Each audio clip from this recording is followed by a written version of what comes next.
Just over this bridge, a fierce battle is being fought for the future of Sudan.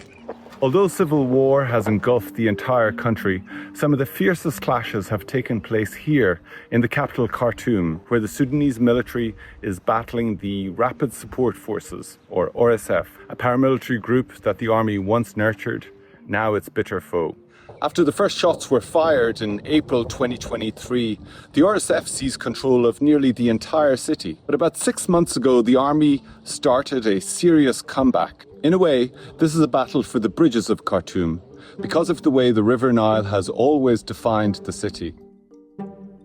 The first big breakthrough was in September when the army seized the Halfaya Bridge just north of here. Some months later, it seized a colonial-era railway bridge that crosses the Nile in the city centre and enabled the army to take back control of its general headquarters. Now the army controls everything to the north and east of the city, and it's pushing into the south. The Sudanese military has sought to consolidate its recent gains and push the Rapid Support Forces from the presidential palace, a hugely symbolic prize now heavily destroyed. We visited the palatial villa of the RSF deputy leader, where Sudanese soldiers were keeping guard beside his empty pool or working out in his gym. Nearby was another deserted home belonging to Sudan's former civilian prime minister, who was overthrown in a coup in 2021. We didn't stay long.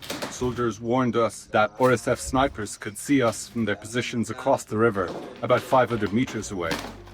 Entire swaths of the city have been reduced to a ghost town, with destroyed buildings and soldiers wandering uneasily about with hardly any civilians.